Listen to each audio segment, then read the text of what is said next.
por terem sido chamados um dia para essa missão, para esse trabalho. E dizer para vocês que no trabalho que vocês fizeram aqui nessa comunidade, vocês fizeram muita coisa boa.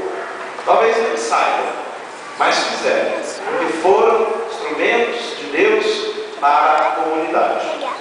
Coroinha é uma realidade assim: quando falta, a gente vê a importância que eles têm, né? Porque eles ajudam mesmo, são atentos, são preocupados, preparam as coisas antes. Então vocês fizeram diferença na vida desta paróquia, certamente, porque ouviram o chamado de Deus, foram escolhidos e se tornaram instrumentos de Deus. Agora vale lembrar para vocês também uma frase do Pequeno Príncipe, que diz assim: tu te tornas eternamente responsável por aquilo que cativas. Vocês passaram por esse caminho, deixaram a sua marca, vocês cativaram comunidade, cativaram outros que deram sequência à missão, ao trabalho de vocês. Portanto, vocês são responsáveis por aquilo que cativaram.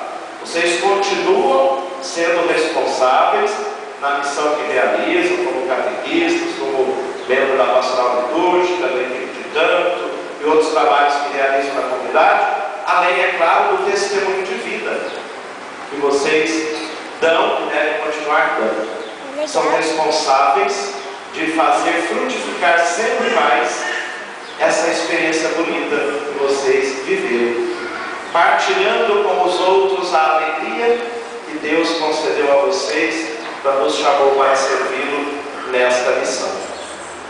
E finalmente eu diria que, como Maria, nós devemos responder com generosidade, mas também com um desejo profundo, sincero de fé.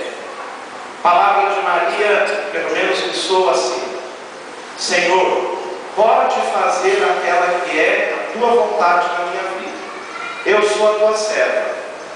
Ela se coloca disponível, mas ao mesmo tempo, essa palavra de Maria revela um desejo. Eu quero, Senhor, a tua vontade na minha vida. Que o nosso preparar-se mais intensamente nesta última semana do Advento para o Natal seja feito com o jeito de Maria, no colocar-se à disposição, deixando-nos alcançar pelo Senhor, deixando que o Senhor revele aos nossos olhos e ao nosso coração a beleza do seu mistério e do seu plano de salvação, a alegria que o seu desejo de salvação quer nos dar, mas ao mesmo tempo querendo profundamente, desejando isso do mais profundo de nós e colaborando, fazendo a nossa parte para que isso também aconteça.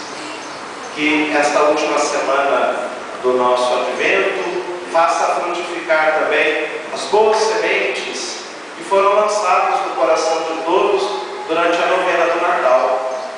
A novena desse ano estava assim muito rica, porque falava da experiência de Jesus, trazendo-a para a vida em comunidade, para a vida na paróquia.